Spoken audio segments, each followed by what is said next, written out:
Sanibona, phinde nibingelele nje namhlanje ngaleli thuba ngalomzuzu nangaleli hora. Sibonge nje umuhle obabazekayo ongcwele, uyise wenkosi yethu uJesu umdali wezulu nomhlaba. Ngakho konke asenzela kona ngokusibekela, ngokusithanda, ngokusibekezelela, ngokusenzela umusa ngaphezu komusa, nobubele ngaphezu kobubele, nenkazimulo ngaphezu kwenkazimulo, phezu kwezinto zonke. UJehova uyababazeka, uJehova mkhulu, uJehova uyesabeka, uJehova muhle. Yazi indlela uNkulunkulu amangalisa ngayo, wangamangalisa inhliziyo yami. Wakhipha inhliziyo elitshe, wafaka inhliziyo yami esho njalo iculo. Athi uJesu ya mangalisa, uJesu ya mangalisa, uJesu ya mangalisa, amangalisa inhliziyo yami. Akwazi ukusiguqula umhlaba ususiluthekisile, akwazi ukusiguqula sibuyisele esimeni. Yazi ukuthi kuzona zonke izinto emhlabeni ayikho into enzima njengokubuyisela into esimeni sayo njengoba kade injalo. Let's say nje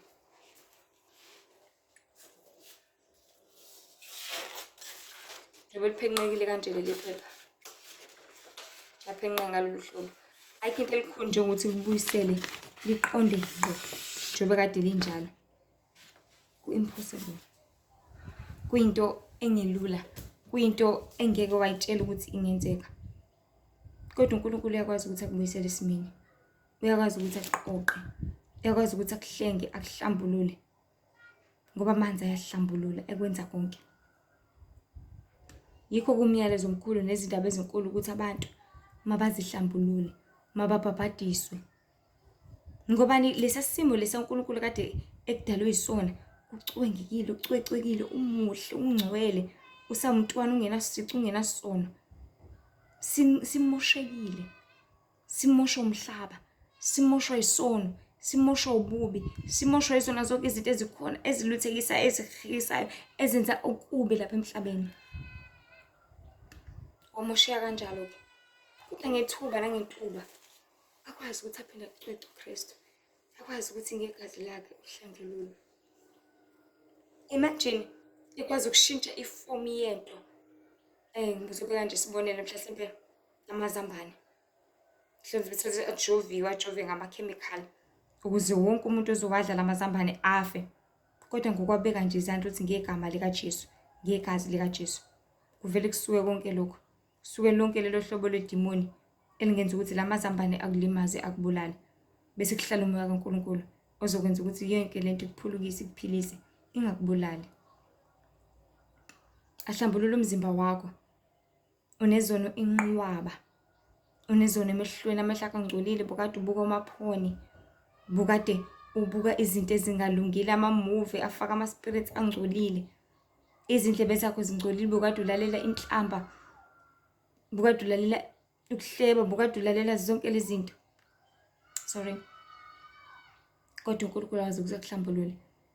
Izindebe zakho zingcolile, bukade ukhuluma amanga, uphafuza amanga, bukade uhleba ngabanye abantu, bukade ukhuluma izinto ezingcolile, bukade udla ingulube, kuningi. Bese uNkulunkulu akwazi ukuthi akuhlambulule, uzingcolise wena emzimbeni wakho, uhamba uyalalwa, kwenzeka zonke lezi zinto. Bese uNkulunkulu akwazi ukuthi akuhlambulule. So bantu baNkulunkulu siphila esikhathini lapho khona kumele sazi singabantu ukuthi ngoKristu konke kuyenzeka. KuNkulunkulu osibonelela konke, konke kuyenzeka. Umyalezo oqinile osemqoka ekumele sihambe ngawo, sizindle ngawo, sazi ukuthi simelwe yiwo. Umsebenzi wokuphenduka, umyalezo wokuphenduka nje kuphela. Kuthi bantu phendukani, nihlengwe, nisindiswe, nibhabhadiswe. Ngoba ukubhabhadiswa kwakho kususa leya fomu yokungcola le onayo wena ongayinakile, le onayo wena ongayiboni. Ungcwele spiritually. Enyameni uyageza, ugeze ngetsipho yakho, protect yakho, unuke kahle, uhambe emphakathini nani nani. Enyameni uyaklina, ube clean, uwashe ingubo zakho, right. But ingaphakathi lakho lingcolile, ufuna uNkulunkulu engeke edwezane nawe. Lingcolile, lidinga ukuhlanjululwa kabusha. ngoba lezi zinto ezingcolisa ngaphakathi ziyizinto eziyimimoya. Yikho isihloko sethu sithi amadimoni emzimbeni. Amadimoni emzimbeni. Abantu kumele bazi baqonde manje ukuthi imizimba ingamagumbi amadokodo kangakanani, ingamagumbi emimoya kangakanani. Siphila esikhathini lapho khona bantu baNkulunkulu imimoya ingenela manje, ikhulumela manje emzimbeni, ayisenandaba.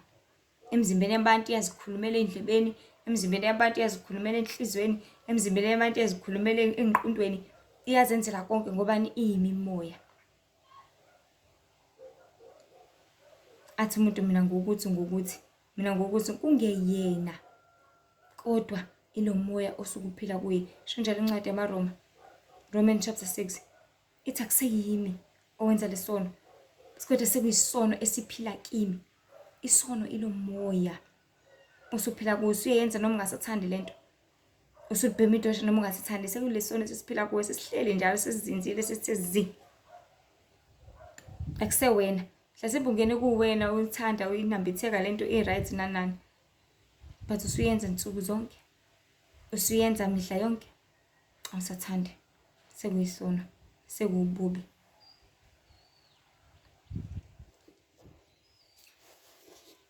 Amadokodo ethu angamagumbi kamoya engcwele asho njalo incwadi yabaseKorinte ukuthi anazi yini, nina nazi yini ukuthi imizimba yenu idokodo lomoya engcwele, ingabele nenze nanoma yini ngalo, kodwa ngalo kumele sihlale sicingisise, silindele umoya weqiniso ukuthi uhlale kithi, uzosiqondisa endleleni, uzosisize, uzohamba nathi, ngoba uKristu uyathanda ukuhlala kithi bantu baNkulunkulu. Ukhona umzali ongathanda ukuhlala nengane yakhe? Hlobo akekho, akaze futhi akasoze. Kodwa wonke umzali uyathanda ukuhlala nomntwana wakhe, kodwa futhi wonke umzali angeke aze ahlale nomntwana wakhe ngenkani. Umntwana masekhetha ukuthi mina ngiyoshadela le, uzohamba. Mina ngiyohlala edolobheni, ngiyohlala efletini, ngiyohlala emqashweni, uzohamba. Kodwa umzali uzolobe imlandela. Ngisho emshadweni amfika amlethele izinto, wonke usahleli kahle emendweni wakho. Ngisho emqashweni umntwana wami ushoda ngani amlethe, ngoba umzali. Buhlezi umzali ngisho kuthiwa usukhule kangakangani, wakhula kangakanani. So amadimoni emzimbeni. Ubona abantu bekhuluma mhlawumbe ko-podcast, bekhuluma mhlawumbe ey'nkundleni zokuxhumana, athi mina nje ngithanda kabi nje i-makeup, mina nje ngithanda kabi ukuthi. Ayikho into esidalwe safika nayo lapha emhlabeni, number 1. Ayikho into esidalwe siyiphethe, number 2. Ayikho into esidalwe ukuthi sizoyithanda futhi, number 3. Sidalelwe ukuthi sizohlala sithobele intando kaNkulunkulu. So uma uzofika lapha emhlabeni, ufike ukuthi mina ngithanda ukuthi. Unesiqiniseko esingakanani sokuthi leyo nto ithandwa nguwe? Ngeke isibonele kakhulukazi when it comes to athi umuntu ngithandela kabi utshwala. Ukuthanda kanjani utshwala buzokwenza ukuthi ulahlekelwe ifoni yakho ya-15,000 ulahleke lapha ethaveni? Ukuthanda kanjani utshwala buzokwenza ukuthi ugcine usulele emgaqweni unethwe izimvula? Ukuthanda kanjani utshwala uzogcina usuyithola usesimeni ongasithandi, uzogcina usuzimoshela, number 2.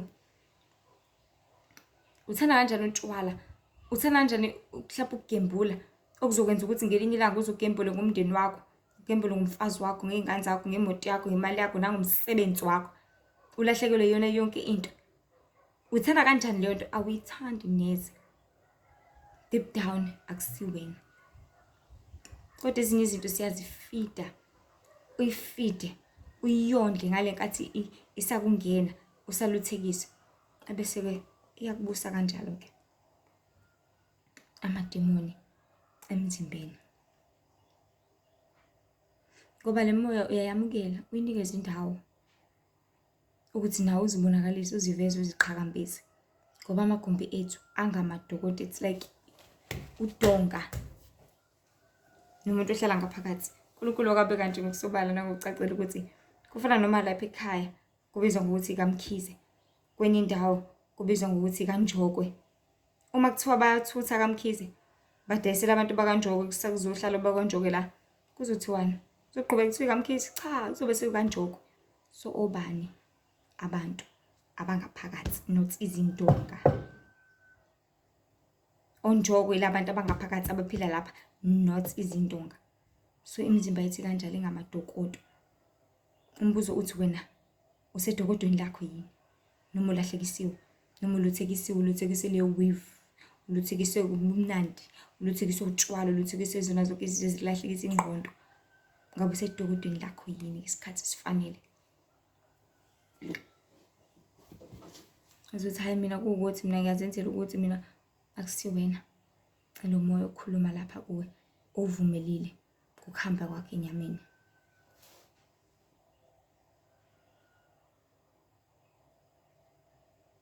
Azi umuntu ayincoma ukuthi mina nje ngokuthi nokuthi suke sisebenza ngaleyo ndlela ke ukuluthekisa nabanye lento.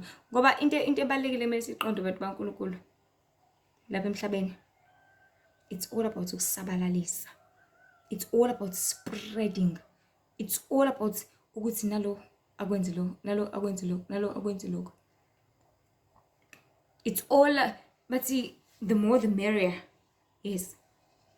So njengoba sempini imbuso wezulu nombuso wesiqoko, the more the merrier, nalabo abasebenzela isiqoko, nalabo abasebenzela izulu. So makuhlela umoya kaNkulunkulu kumuntu eshumela izindaba zaNkulunkulu, ufuna ukuthi abantu basindiswe bese kwandiswa ikhala sezulwini ngenkambo. Athi hayibo bantu, uKristu ufuna sigqoke kanje, uKristu ufuna singakufaka ukuthi, uKristu ufuna sihambe kanje, uKristu ufuna senze kanje. Kepha uma nabanye baseceleni athi hayibo buka muhle kanjani, nawe boluka phela yazi ku150 cabanga kushibhe kanjani. Nkosi yami buka nje ave kuzokufanele into ukuthi nayo usabalalisa spreader lelo demon leso spirit leso, khona kuzowanda ikhaya lokufa. Ngokusho njalo uKristu uthi singadli etafuleni lodwa lamadimoni. Mase sidla senza kanjani? Asivumelani nabo, asenze njengabo, asolahlwa njengabo. Leli side eli rebellious, leli side elingezwa, leli side eliluzayo. Asingaluzi Nkosi, bantu baNkulunkulu, ngoba mkhulu ngakithi ngasezweni. So emhlabeni kumele sazi into eyodwa ukuthi lo mhlaba sifice vele usukhona abawusebenzisayo. Ufike ukhona, ufice yonke into isikhona, ufice ilanga selikhona, ufice imali isikhona, ufice zonke izinto zikhona. Vele usunazo izinto ezikhona ezibusayo kanye nekuphilwa ngazo. Already sekukhona. Yazi uthi uma ufunda ngezinhlobonhlobo ngami, yazi uthi uma ufunda ngenhlobonhlobo ngazamadimoni, uthola ukuthi yazi yonke into iphethwe yibo. Umculo, iarti, izinto zakudala, ukudla, itechnology, konke nje media, amafoni, Facebook, Instagram, Twitter, amaphepha, amakhabethe, izingubo zokugqoka yonke into. That is why ngithi mhlawumbe kufuze ube sihambe emoyeni njengamanje ukuze singabe contaminated, ukuze singabe defiled, ukuze singangcoli. Kodwa ngeke singangcoli. Into ekumele siyenze ukuthi sivume izono zethu njalo thina. Ukubusana noKristu kubalulekile ukuthi amakholwa ahlezi nesikhathi sokubusana noKristu. Ahlezi nesikhathi sokukhuleka, kube nesikhathi sakho noKristu. Uzunxusela uzicelele. Cabange yonke into oyenzile usukwini lonke. Uthi yini ayithanda uKristu engenzile? Yini engenzile angayithandi? Bese uvuma konke kulahle kuye. Ngale ndlela uzobe usubuyisene naye. Ngoba vele isono sikhona, sifana nokuthi sihambe emazolweni. Kodwa makufika emgaqweni kumele wenze njani? Uthi thunduthi. So ukushone kwelanga ukuzithumputha. Phinde singabuyela enkosini. So uphethe konke izinkolelo, ukudukisa, umabona kude, uphopayo, ungizayo, konke zizungizwe isitha. Izitha zikaNkulunkulu, ongusathane namadimoni, nama-fallen angels. Ngalebele qhubeke zalo, eqhubekele ande. Uvela umangala ukuthi kanti uNkulunkulu usihlenge kwizinto eziningi ezinkulu kangaka singabantu. Kanti uNkulunkulu usebenza kangaka. Asishi kodwa sisemlilweni singabantu. Asilimali kodwa sisengcupheni nasengozini kangaka singabantu. Asiqedwa kodwa sincuzwa kangaka singabantu. Siyaphila kodwa sibulawa kangaka singabantu. Nempela uNkulunkulu mkhulu yesabeka. Kufanele udume nokubonga njalo. Namandla akhe makhulu kakhulu. Yikho umoya kaNkulunkulu noma umoya kaJehova uma usungasekho lapha emhlabeni uyacaca. Bese kuthiwa uyasuka ngempela. Bengasekho abanxuseli. Zingasekho ingelo eseyibambile umhlaba. uNkulunkulu esekucedela konke uyocaca ngoba vele kukhona. Vele kuyabusa. Kuyoqubuka bonke njengelava iqubuka iphenduka umhlabathi uphenduka ube yilava. Ugwilize ubhukude ukuna konke ekusheni. Sibeliwe kakhulu. Sithandiwe kakhulu. Sihlengiwe kakhulu. Kuyacaca ukuthi nempela kahle kahle ligaya ngamuphi umhlathi. Ngoba sifana nabantu ababhukuda thina phecelezi kwi-deep end. Kukhulu le end le ekugcinile ngci. Sibe singakwazi kodwa ukubhukuda. Kodwa uNkulunkulu asifake phecelezi asifakele life jacket man. Athayi ngoba ufuna ukubhuda khona shona khona nayo kodwa life jacket mntanami. Thina singanakile singawuboni. Yiwo lawa ama life jackets asenza sintanti emanzini aphinde ave life guard. uNkulunkulu ame lapha eceleni. Siyawazi ama life guard ukuthi athitha kanjani. Siyawazi ukuthi uzogwiliza lapho uzofa lapho uzokwenza ukuthi okuyinto abantu abangayifuni. Okuyinto abantu abangayifuni ukutshela ngesono. Abantu abangayifuni ukuyalezwa. Abantu abangayifuni ukuphulukiswa. That is why abantu abaningi begwiliza bephelela kanjalo ezonweni beze befela kuzona ngoba bafuna ukutshelwa. So fake life jacket yakho ikhumule. Fake life jacket yakho ikhumule.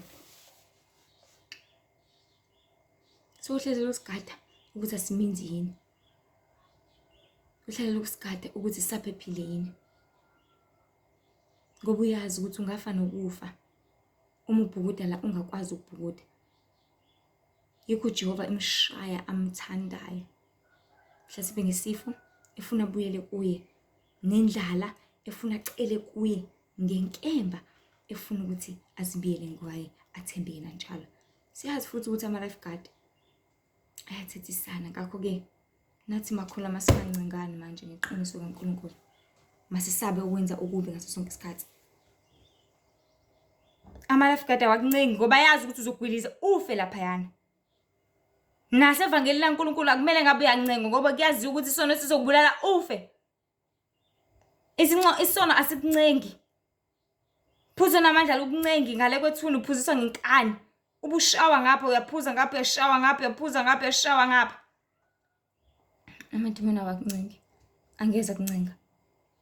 Kungani pho amakhola ufuna ukuncenga njengamanje? Kungani pho amakhola ufuna ukutetenyisa? Hayi bo, Nkosi yami. Hayi bo, asambe senkonzweni. Nkosi yami ave bengafuni ukukholwa. Ngale kwethuna. Ibona bazobe bethi njengamanje siphila esikhathini lapho khona abantu le life jacket uNkulunkulu abanikeze yona. Bebona kuyona esisindayo. Bona ngathi umthetho wona osisindayo. Bona ngathi imiyalelo yeshumi yona esisindayo kodwa ubuthi ungebi. Wazi kahle ukuthi uma webile wena ejele. Ubona ngathi ukuthi lento eyenzakala empilo yakhe iyona inkinga kanti cha. Kusizwa wena. Thungaphingi kusizwa wena ungalanda isifo. Thungabulala kusizwa wena ukuze ungabulawa nawe. Thuhloniphizwe nokusizwa wena ukuze wandele izinsuku zokuphila. Bafuna ungena emanzini bezwa benjalo. Bafuna ukwezwa kahle amanzi ngobhoko. Mhlawumbe ungangena uthi ukusurvive isikhashana. Kodwa uzobhukuda ukhathale. Bese uphela amandla. Ngoba kuyakhathaza ukubhukuda. Uma usuphela amandla uzokwenza njani? Ngoba la uzodinga khona le ya life jacket ukuthi ngintantise. Kodwa uma singasekho uzokwenza njani? Ukuphela kwakho amandla okumenza kwakho. Udwenguleke kuphele ngawe. Okuyinto eyenzeka kumakholwa njengamanje ngokushiya isihlangu esinguKristu, ukushiya isihlangu esingukholwa, ukushiya isihlangu esinguNkulunkulu. Nokulahla isivikelo esingUNkulunkulu, nokulahla usizo. Baphuma njengamanje bamandleni bathi ayikho lento. Baphuma manje bamandleni bathi uNkulunkulu akasizi ngalutho. Baphuma manje bamandleni bathi kuyabheda nanana. ushiya isihlangu, ushiya ithemba, ushiya umdala wensuku, ushiya umqalisi nomphelelisi. Ngokulahla kokusurvive nokokuphila. Ukuya kwakho ukukhuleka ulimaza wena. Ukuya kwakho ukuzila uzilimaza wena. Ukuya kwakho ufundiswe uzilimaza wena. Ukuya kwakho endaweni engcwele uzilimaza wena. Uke wathi nje omunye umthakathi abantu abazi especially amakhulu ukuthi anamandla kangakanani mina noKristu. Yikho nathi sifuna ubagcina beziba bebhizi nezinto ukuze bengazi ukuthi banamandla kangakanani, banomlilo kangakanani. Abanye abazi nokuthi ngisho uku-attend enkonzweni ila ulanda khona amandla amasha. Ngoba usuke utrainekile wakhathala iviki lonke usebenza nani. Kodwa mase ubuyela enkosini, usubuyela futhi uyofundiswa, usubuyela futhi uyozikhuthaza, usubuyela futhi uyozivuselela, uyohlabelela, ubuyisane noKristu inkosi nomsindisi. Umlilo uyabuya. Ugqozi luyabuya. Uthando luyabuya. Kodwa-ke bayakhohlwa lokho njengamanje. Ungafundizwa uzibulala wena. Yikho njengamanje umfowethu uJesu Kristu ekhala kangaka ngabantwana bakhe ababekezelelayo. Kodwa bona baqhubeka benza obubi. Kodwa bona baqhubeka beziminzisa. Bona baqhubeka benganaki ukuthi babhukude emanzini angakanani. Abafuni ukujula ngokufunda. Khona bezokwazi ukuthi bahambaphi. Khona bezokwazi ukuthi banamandla angakanani. Ngoba kumele uzazi ukuthi okay, angibhilongi kule deep end. Ngibhilonga kumanzi mhlawumbe angaka. Ngibhilonga kumanzi asesinqeni ngoba mina ngikwazi ukubhukuda. But mase usukwazi ukubhukuda noShaka, usukhulile enkonzweni, usungangena kulo deep end ushaya idadamu lakho ushonile nale. Ngoba usungakumela futhi uyazi ukuthi amandla waphiwa ubani? Umdali wezulu nomhlaba. So abantu abafuna ukujula ngokufunda khona bezokwazi ukuthi bahambaphi, banamandla angakanani. Amanzi ngaphambi kokuba ungene kuwo, faka noma induku uze ukuthi ajule kangakanani. Ungavele nje ufuna ukulwa nemimoya ezitshela uzolwa namadimoni, wena ubani wena? Usakhuleka kanye ngosuku amadimoni azokubuka nje. Ngesikhathi sokudlala lo. Abangothi ubani yena? Ayasha amadimoni uPaul siyamazi, uKristu siyamazi. Ubani wena? Ungubani wena? And akuqolotela vele akuhleka kuthi ncoshe. No. So kumele uzazi ukuthi ukephi. Faka noma induku uze ukuthi elingene kangakanani. Kepha uma emade ungakwazi ukubhukuda, ungangeni. Kodwa uma ungena faka i-life jacket ukuzivikela. Asesifuba sikaKristu.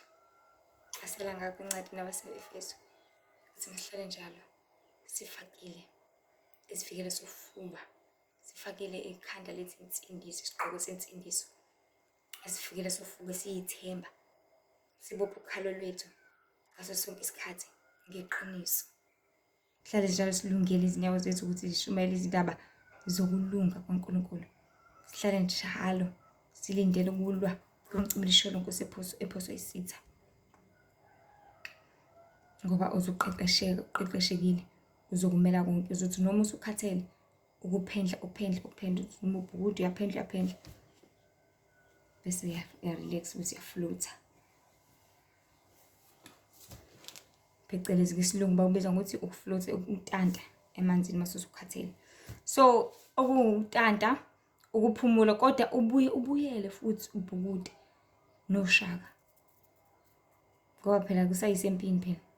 Ngoba phela kusasetshenzwa phela. Kungabantu, so singabantu kubalekile ukuthi sifunde ngayo yonke into, singayilimiti. Funda ngesitha sakho, funda ngamadimoni, funda ngobumnyama ngoba abantu abaningi bakholelwa ukuthi hayi mangifunde ngoKristu ngiright. Cha. Ufunda ngalo maziyo, lo obhekene naye, olwa naye.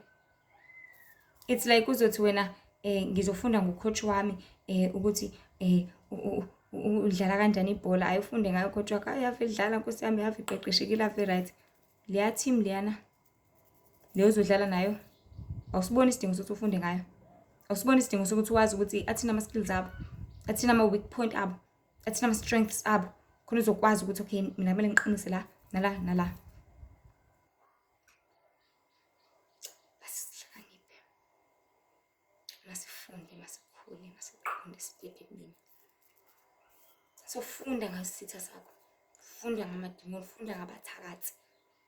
Ngoba ikona sibhekene nakho njengamanje, especially laba abantu abamnyama abathakathi abadlali.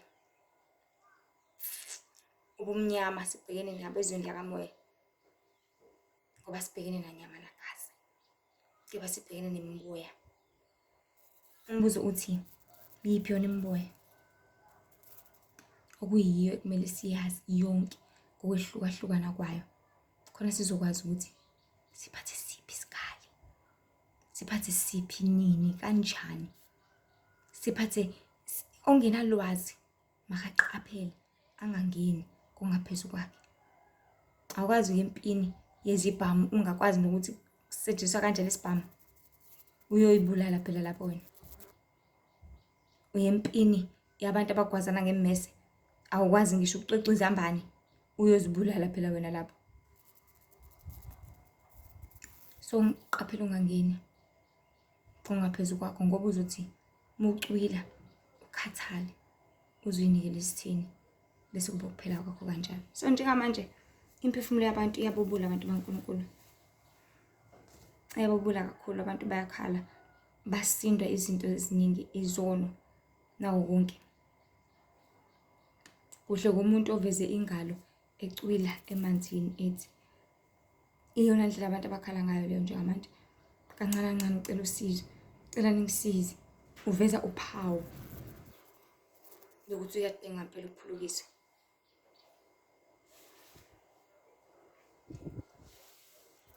Uveza nje lolu phawu lincinyane ukuthi ngilapha, okuyingakho uKristu esabalelisa amaqiniso akhe kangaka kuzo zonke inkundla zokuxhumana, ezindaweni zonke lapho ohamba khona, nasekhayeni emgqongqweni, noma ngasiphi isikhathi.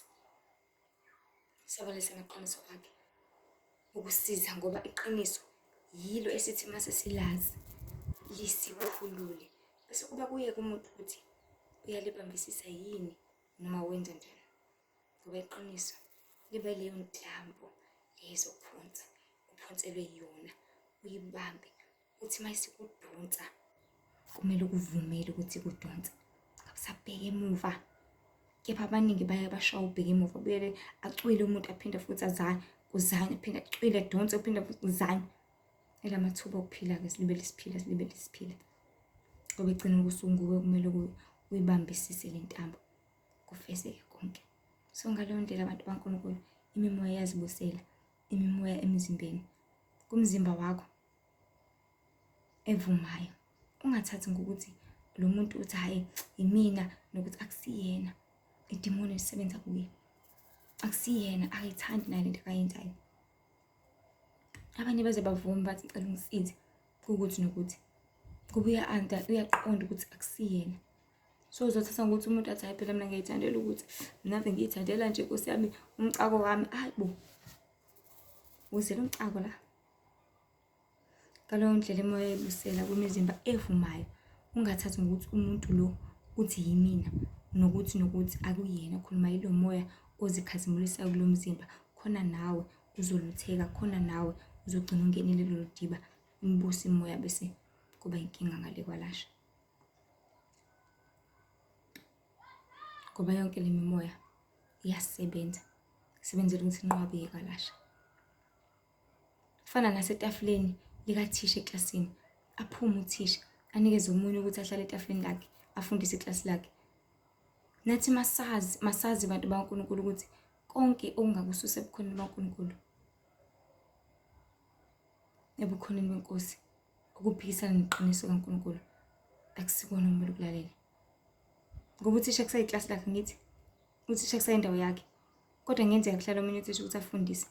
Nawe kusawumzimba wakho, kusamehlo akho, kusayindebe zakho, kodwa ngasebenza indebe zakho ukuthi zikhulume, zitshele loya muntu ukuthi hayi izame nawe, izame nje kanye, uzothi nje waqa kanye, ukanye wakho uzokuthinyeza.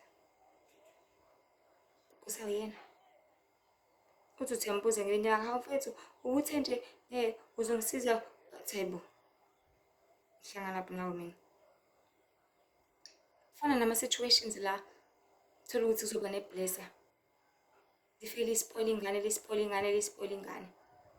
Ebese mase lispoilile, iqede lapho ingane mesithi hayibo wangithembisa phela ukuthi uzongenzela u-1 no-2 no-3. Wasekulalile nawe sedlulile ubani. Mina ngangifune liyaphatha kuphela. Ngihlangana lapho nami mina nginonkosikazi, mina nginokuthi nokuthi. Bekuyena, bekumoya uphila ngaphakathi kuye.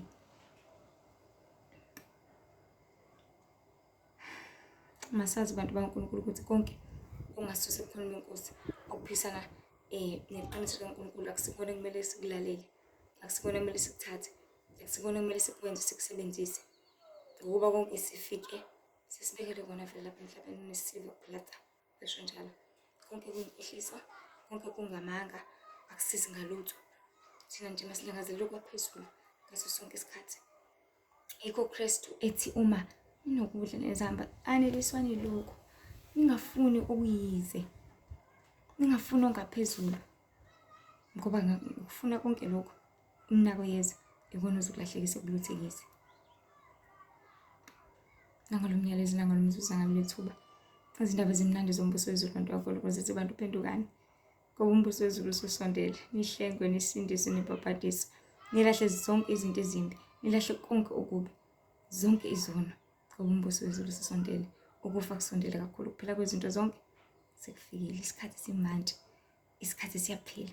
Masibuyele enkosini, sihlakaniphe, sihlale kuJehova, sizondlingezi lakhe ngaso sonke isikhathi. Ukuba ukufa kuseduzane kakhulu kuyaqala. Nkosi wenandi, ubusise kubantu zephathi. Amen. Ncwadi nje Zakha 23 verse 15. Hlezi nazi ukuthi imimoya emzimbeni akuyena loya mngane wakho ubetshezwe yena, sekumoya usuthatha indawo ukwenza izinto zonke. Akuyena loya ma wakho, sekumoya uthatha indawo ukuluthekisa. Akuseyena ubaba wakho, sethatha indawo. Ngoba uthi uyambona umuntu yazi izolo bekhuluma into, namhlanje sekhuluma into. Wena futhi sujikile futhi ingayena. Omunye usuke ukuthi akayikhumbuli kwanhlobo leyo nto. Asiqaphele, sivula amehlo. Ukuphela kwezinto zonke sekufikile. Phendukani, nibhabhadise khona nizombona umbuso wezulu, imimoya emizimbeni. Qaphelani. Nkosi benani nibusise kakhulu, nihlale nazo ukuthi uNkulunkulu asizonda isodo, uNkulunkulu uyabuthanda ubungcwele. Ezinye inkundla zokuxhumana zikhona uTikTok, uLihle Ithemba, uFacebook, uLihle Ithemba Mzobe, lapho khona short 10 minutes clips nemibhalo for abantu abasebenzisa uFreeMode. Bese khona Instagram uLihle Ithemba with IE Mzobe. Nkosi nje benani sicela nidlulisele nakwabanye bathole ukuphilisa nokuphilisa. Nibuyele enkosini, nenze intando yakhe. Ngoba phela izinto zonke sekufikile manje ziphathe. Amen.